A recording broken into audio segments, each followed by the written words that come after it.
Hey everyone, welcome back to Political X.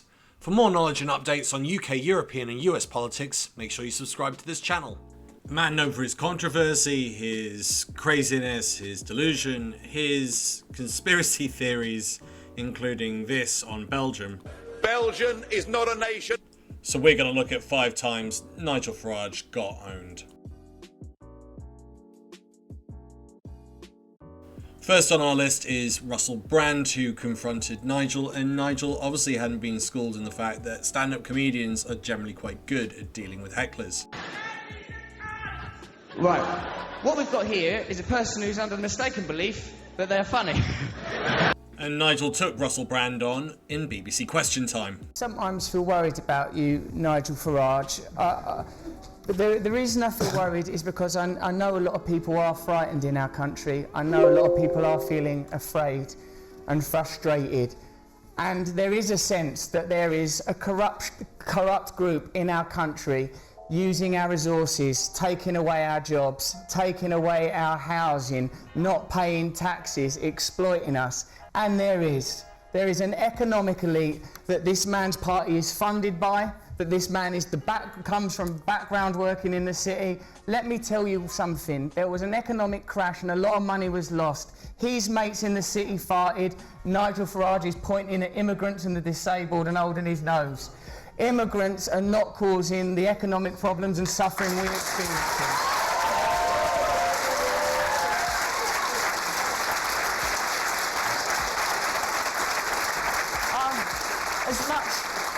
As much as any of us, I enjoy seeing Nigel Farage in a boozer with a pint and a fag, laughing off his latest scandals about breastfeeding or whatever. I enjoy it. But this man is not a cartoon character. He ain't Del Boy. He ain't Arthur Daly. He is a pound shop Enoch Powell, and we got to watch him.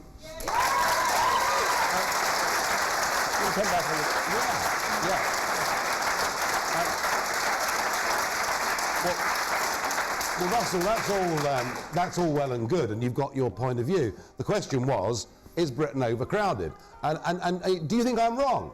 Do you yes. not think? Nigel, can I not be more clear, mate? I think you're wrong. I come from the kind of community... This is called Question Time, this programme, right? And well, tonight you could have another And what happens is, members of the audience ask questions, and we're expected to answer them. You haven't answered this lady's question. Do you think Britain's overcrowded and there is a strain on public resources and people's quality of life? We need more money for public resources. Well, where's it going to come from? Not overcrowded. It's going to come... I'm so glad you asked, mate. Since the financial crash, banker bonuses have exceeded £80 billion. George Osborne, your Chancellor, campaigned to stop caps being placed on banker bonuses. At the same time, there were austerity cuts against the poorest among us, the disabled, people that we need to be looking after. We need to close tax loopholes which are exploited by big corporations. There's money. I've got money now. I've seen rich people. There's plenty of money out there. It's just not being distributed.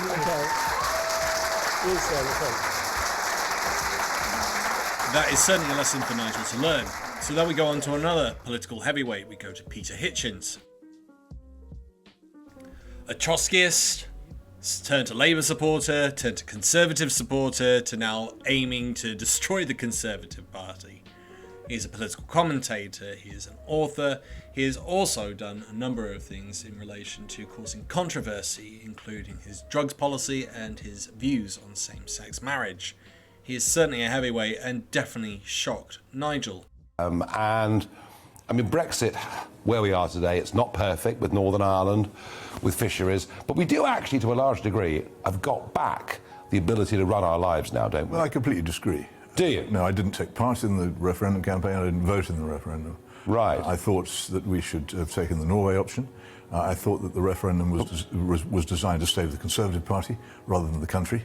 I think that was it was offered its whole purpose, and I think that originally, yes, that's what it has ended up doing. But we could have gone for the Norway option once we'd had the vote, couldn't we? But we didn't. We didn't, because the campaign to leave the European Union, which was originally a campaign of people who loved this country and wanted to retain and restore its institutions and independence, was taken over by a bunch of piratical free traders who want nothing of that kind. They simply want to take this country out of the European Union and plunge us into a world of completely, as far as I see, unrestrained free trade, in which instead of being dominated by Brussels, we get pushed around by China. I don't really see it as much of a swap myself. Well, we can make our own laws, we can regulate our own industries, Up to a point. We can control... Well, yes, of course, there are global standards, and if you want to sell a good to America, you've got to meet with their laws, and I understand that. Nigel is certainly left reeling from this and is a bit taken back by the comments and quickly changes topic. Nigel has also been caught off guard by pro-EU supporters, or Remainers. This is Femi. Femi is being currently attacked in this image by Nigel Farage supporters who are calling him scum and a traitor. Nigel takes a call from Mark and is then called up from Femi, who then begins to trip up Nigel on the very comments he made to Mark. And I am still today absolutely committed to us getting Brexit, for it to actually happen. And the dilemma, Mark, I've got is how best do I do that? Do I do that by putting my name forward to try and get into the Westminster Parliament, or do I do that by being the leader of a group in the European Parliament with actually an unparalleled platform in terms of speaking time and everything else that I can do? I don't know, Mark. I'm not sure where I'm most effective, but I've got a call from Vienna. Femi in Vienna, good evening. Good evening, Mr. Farage. Good evening. What is your main reason for wanting to vote Lib Dem? Well, having studied EU law and therefore knowing what the single market is, I know the economic effect of being out of it. For example, things like mutual recognition, harmonization, these are terms that weren't even mentioned during the referendum. Horrendous, horrible terms, aren't they? Well, horrendous. For example, mutual recognition means that we can sell our products in exactly the same way across the 28 member states. Whereas once we're out, countries are under no obligation to accept our products if they don't meet their rules. We're at a significant competitive disadvantage if we're no longer in the single market. Femi, I was I was thinking... I was a trader, Femi, before getting into politics. And do you know what? When things are different, you often finish up with more business, more competition, and a better price for consumers. So there is a counter-argument to that.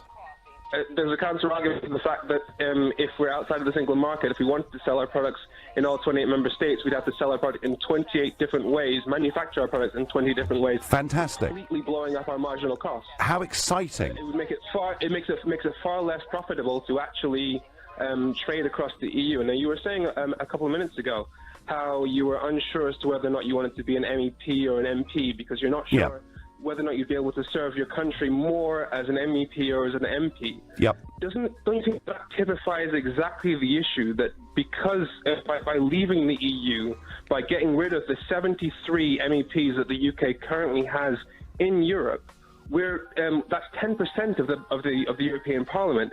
We're cutting down our power on the international scale. No. The very fact that you yourself... Femi, outside, Femi, outside of the European Union. Essentially, is it better to be out on the outside looking in, or is it better to be on the inside having influence?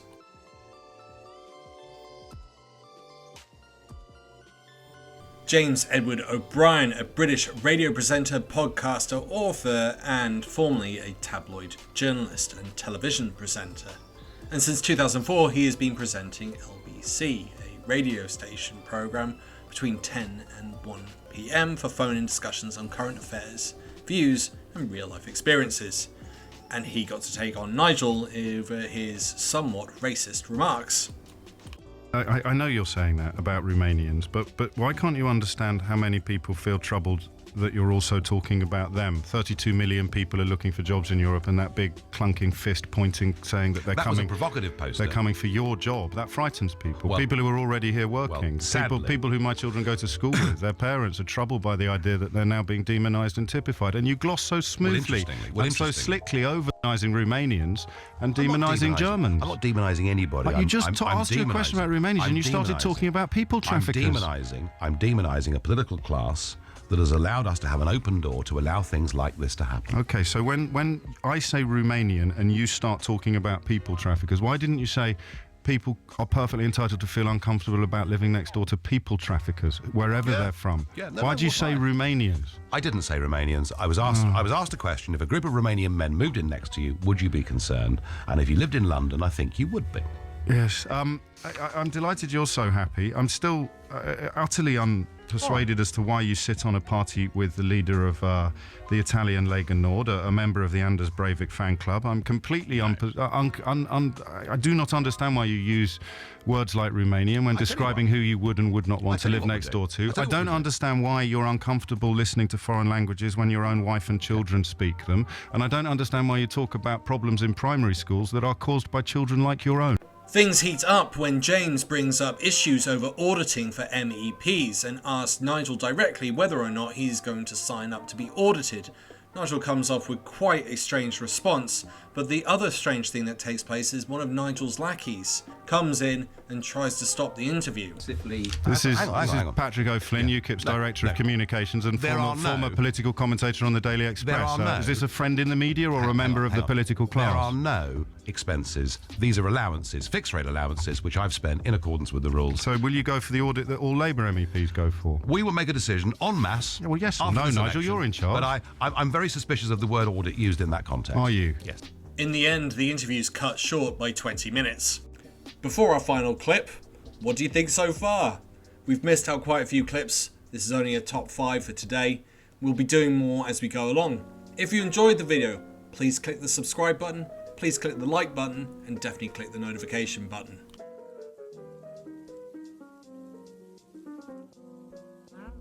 In probably one of the most incredible clips that I've been able to find, we find Nigel getting schooled by a vet on how Brexit is going to affect the UK. But the real amazing bit is Nigel being lost for words. Quite an eye-opener to see that, to the point where the caller thinks the line has been disconnected. Daniella is calling from Maidstone. Good morning to you. Good morning, Nigel. Just go ahead. Yeah, no, do you think there is something legitimate in what the government is saying, or is it just Project Fear? I think as was the same during the campaign, there's fear-mongering on both sides and oversimplification on both sides. The government does have a point in that as we currently stand, we are unlikely to have a significant number of licensed medications available in this country because all our medications, be it human or veterinary, are licensed by the EU, and we still don't have a deal. So their argument for stockpiling medications at this stage is a valid one because, put simply, if we don't have insulin, diabetics will die. So I think they may have dramatized it. But Daniella, whatever registration, whatever regulatory authority oversees insulin, for argument's sake, if we haven't got enough, we can simply import it anyway, can't we?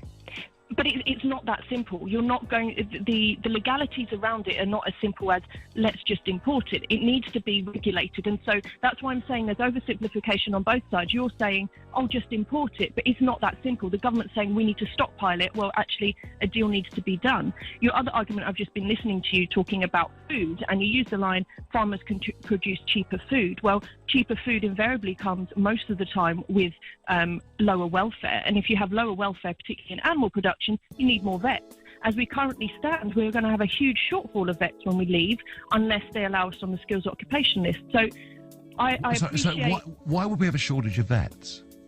Because currently we don't have enough vets in this country as it is, and we are propped up by the European vets that come in. No one's suggested throwing them out, have they?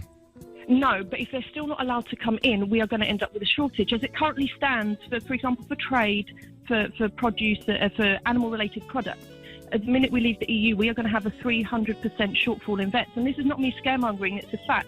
And I think that both sides need to be a bit more respectful and a bit more factual. Well, I knew we weren't. I knew, Daniella, we weren't producing enough nurses and doctors. I had no idea we weren't producing enough vets. No. But that's the point. That's what I mean. If that had been shouted from the rooftops, then you may have accused us of scaremongering, whereas I'm respectfully telling you that Daniella, there is a problem. If I'm a buyer, right?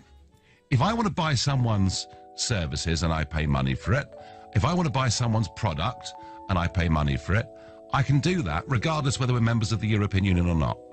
So the problem you have with that argument is that say we're organising a trade deal, I don't know, with some Asian country, and that Asian country stipulates that before an animal product leaves this country, it needs veterinary certification. Okay. There's not much we can do about that, and as it currently stands, we don't have enough vets to certify for export. But that's not primarily why I rang in. I rang in to point out that this is not scaremongering. It's probably the wrong language being used.